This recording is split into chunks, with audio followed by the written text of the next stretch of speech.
दोस्तों, मैं Deepak Kumar D Gumia channel में आपको कुछ हिस्ट्री के प्रश्न करवाऊंगा प्राचीन भारत से। तो ये जो पहला प्रश्न जो मैं डिस्कशन करने जा रहा हूँ वो इस प्रकार है। देखिए, प्राचीन भारत में गुप्त काल से संबंधित गुफा चित्रांकन के केवल दो उदाहरण उपलब्ध हैं। ठीक है, गुप्त काल से संबंधित गुफा चित्रांकन यानी कि गुफाओं में चित्र या अभिलेख चित्रांकन के जो विशेषकर चित्रांकन के केवल दो उदाहरण उपलब्ध है। तो इनमें से एक अजंता की गुफाओं में किया गया चित्रांकन है, ये भी एक जानकारी है जो इंपॉर्टेंट है ना। फिर है गुप्तकाल के चित्रांकन का दूसरा अवशिष्ट उदाहरण किस स्थान पर उपलब्ध है। पहला तो खुद बता दिया है प्रश्न ने कि गुप्तकाल के चित्रांकन का दूसरा अवशिष्ट उदाहरण किस स्थान पर है, और पहला मौजूद है कहाँ, अजंता की गुफाओं में। ठीक है, और ये ऑप्शन 4 ऑप्शन है। पूछा जा रहा है कि अवशिष्ट उदाहरण गुप्त काल के चित्रांकन का दूसरा कहाँ है। तो पहला है बाघ गुफाएं, बी है एलोरा गुफाएं, सी है लोमस ऋषि गुफा, डी नासिक गुफाएं।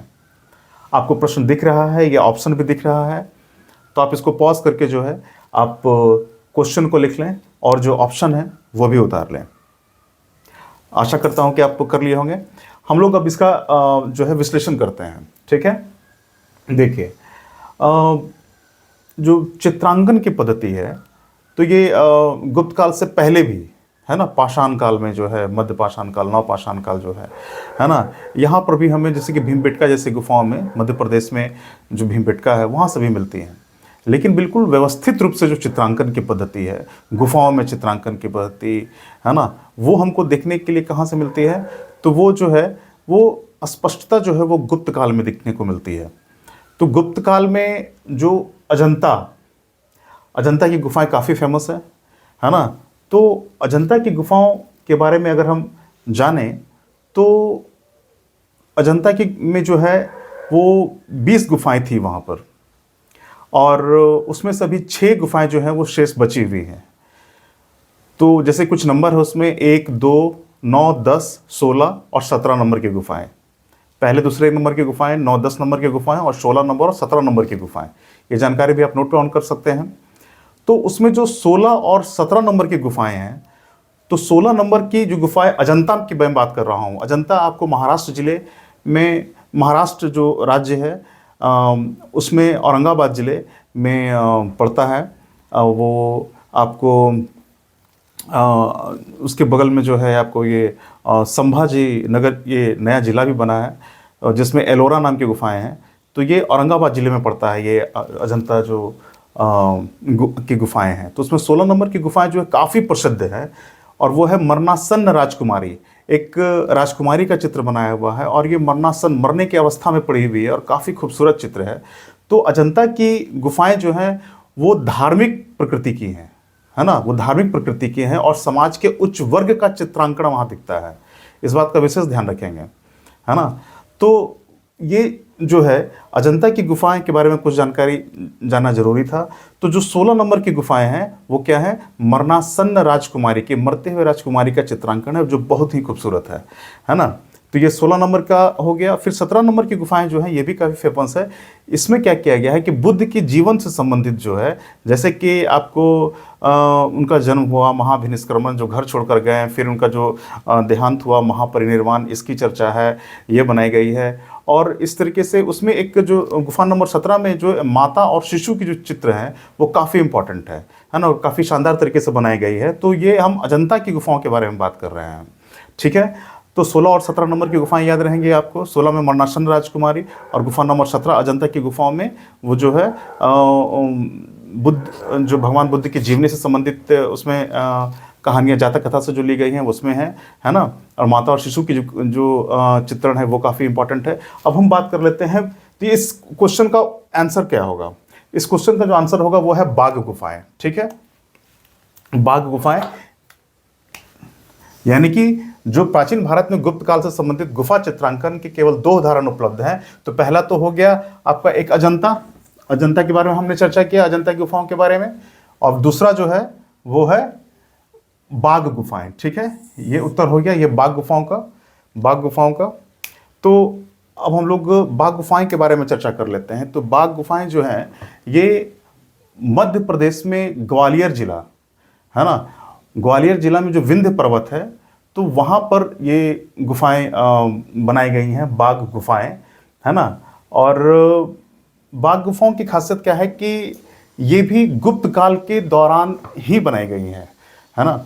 और गुप्त काल यहाँ की जो गुफाओं पे जो चित्रांकन मिलता है, जो मूर्तियाँ मिलती हैं, वो किस तरह की मिलती हैं, वो लौकिक हैं। अजंता में जो मिली थी वो धार्मिक थी, और जो बाघ की गुफाओं जो है वहाँ जो लौकिक लौकिक यानी कि संगीत हो गया, नृत्य हो गया, लोक जीवन से संबंधित जो क्रियाकलाप हैं उनका चित्रांकन किया गया। यहाँ धार्मिक बहुत कम है या नहीं के बराबर है ना। तो यहाँ बाघ गुफाओं में जो चित्र हैं वो किस प्रकार की हैं, मूर्तियाँ हैं वो किस प्रकार की हैं, तो वो जो है वो लौकिक है, और अजंता में थी वो धार्मिक थी। और खास करके जो है ये बाघ गुफाएं जो हैं ये आपको ग्वालियर में मिलती हैं, और ये जो है लौकिक हैं। तो ये अंतर हो गया, ये गुप्तकाल की हैं, तो इसका जवाब हो गया बाघ गुफाएं। अब हम लोग बात कर लेते हैं थोड़ा आपको ये लोमस ऋषि गुफा के बारे में, है ना।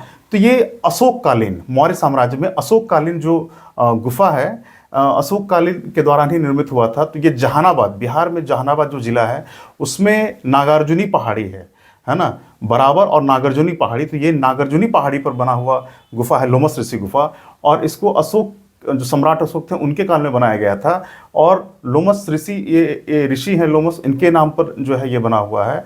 और ख़ास करके ये आजीवक संप्रदायों, जो एक जिन्होंने बौद्ध धर्म को भी के विचारों को भी नहीं माना, सनातन के विचारों को भी नहीं माना, इनका एक अलग आजीवक संप्रदाय का विचार था, उन पर लोमस ऋषि गुफा जो है उनको बना करके अशोक के समय में दान दिया गया था, आजीवक संप्रदाय के लोगों को, है ना। उसके बाद में इन गुफाओं में फिर बौद्ध लोग आकर के रहने लगे। फिर उनके बाद में जो है एक हिंदू राजा जो ने कृष्ण की एक मूर्ति भी यहाँ स्थापित कर दी है ना। तो इस प्रकार से हम देखते हैं ये लोमस ऋषि गुफा जहानाबाद बिहार में नागार्जुनी पहाड़ी पर बनाया गया है, ठीक है।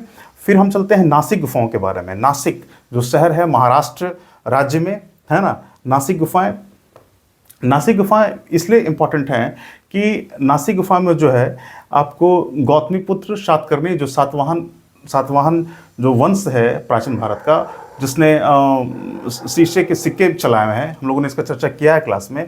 तो जो है गौतमीपुत्र सातकर्णी की माँ के द्वारा बनवाया गया अपने पुत्र के नाम से, है ना, गौतमीपुत्र सातकर्णी का अभिलेख यहाँ पर पाया जाता है। और इसमें किस प्रकार उन्होंने शकों का दमन किया है उसके बारे में उल्लेख है, नासिक गुफा, है ना। तो और ये आपको, तो गौतमीपुत्र सातकर्णी यानी कि राजा का नाम जो है अपनी माँ के नाम पर है ना। ये राजा का नाम ही है गौतमीपुत्र सातकर्णी। सातकर्णी किसका पुत्र था, तो गौतमी का पुत्र था, है ना। और ये अभिलेख भी जो है ये माँ के द्वारा ही बनाया गया है, गौतमीपुत्र सातकर्णी के द्वारा। तो नासिक गुफा में ये मिलती हैं। और ये नासिक गुफा के बारे में जानकारी हो गई। लोमस ऋषि गुफा के बारे में जान गए। एलोरा गुफाएं के बारे में भी कुछ जानकारी ले लेते हैं कि एलोरा गुफाएं जो है ये राष्ट्रकूट राजाओं के द्वारा ये बनाया गया था। और ख़ास करके एलोरा जो है ये अभी वो संभाजी नगर करके नया जिला बना है, उसके मतलब ये भी एलोरा से 10-20 किलोमीटर की दूरी पर ये भी है आपको महाराष्ट्र में, है ना। तो संभाजी नगर करके जिला है, वो देख लेंगे उसे। यहाँ भी कुल 34 गुफाएं हैं एलोरा में, है ना। एलोरा में आपको 12 गुफाएं जो है वो बौद्ध धर्म से संबंधित हैं, फिर 17 गुफाएं हिंदू धर्म से संबंधित हैं, और 5 जो हैं गुफा मंदिर जो है वो जैन धर्म से संबंधित हैं। तो एलोरा में तीनों बौद्ध, हिंदू और जैन तीनों के मूर्तियां मतलब कि भगवानों के मिलते हैं। तो इस तरीके से धार्मिक संप्रदाय का भी जो है, सौहार्द का भी जो है एक बड़ा अच्छा स्थल है।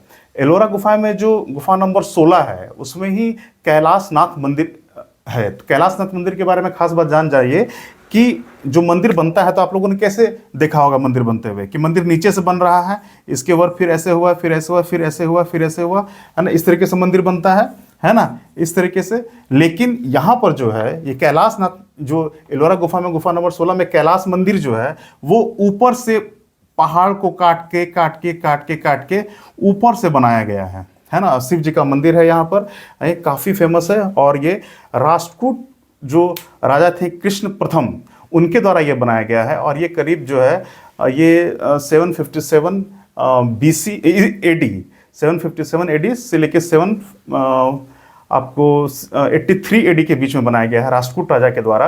आपको कैलाश नाथ मंदिर एलोरा गुफा में, गुफा नंबर 16 में कैलाश नाथ मंदिर है, विश्व प्रसिद्ध मंदिर है और ये भी जो है आपको यूनेस्को जो धरोहर है उसमें शामिल है। तो इतनी जानकारी। अच्छा, एक जो है कि कहीं कहीं आपको लेनी वर्ड भी रहेगा गुफा के बारे में, जो पत्थर के द्वारा बनाया गया गुफा है वो लेनी गुफा। लेनी ये मतलब कि टर्म महाराष्ट्र में यूज़ किया जाता है गुफाओं के लिए, है ना। तो आपको जो है जिस तरह की नासिक गुफाएं हैं तो यहाँ पर इसको जो लोकल लोग हैं वहाँ पर लेनी भी बोलते हैं, है ना, लेनी या वेनी करके। तो यहाँ पर पांडव लेनी, नासिक गुफा में पांडव लेनी के नाम से भी जाना जाता है। किंवदंती है कि पांडवों ने बनाया था इस तरीके से, है ना। तो नासिक गुफा जो गौतमीपुत्र सातकर्णी की जो अभिलेख हैं उनके कारण ये फेमस है, ठीक है। तो इस तरीके से हम लोगों ने लोमस ऋषि गुफा के बारे में जाना, बाघ गुफाएं के बारे में जाना, है ना। जो जानकारियाँ मैंने कही हैं आप उससे लिख लें, ये आपको काम देगा। तो ठीक है दोस्तों, हम लोग इसी तरीके से एक क्वेश्चन के माध्यम से कई हम लोग पार्ट के बारे में जानकारी हासिल करेंगे और अपने हिस्ट्री के ज्ञान को आगे बढ़ाएंगे। तो धन्यवाद दोस्तों, हम लोग फिर मिलते हैं नेक्स्ट वीडियो में। तब तक के लिए दैट्स ऑल।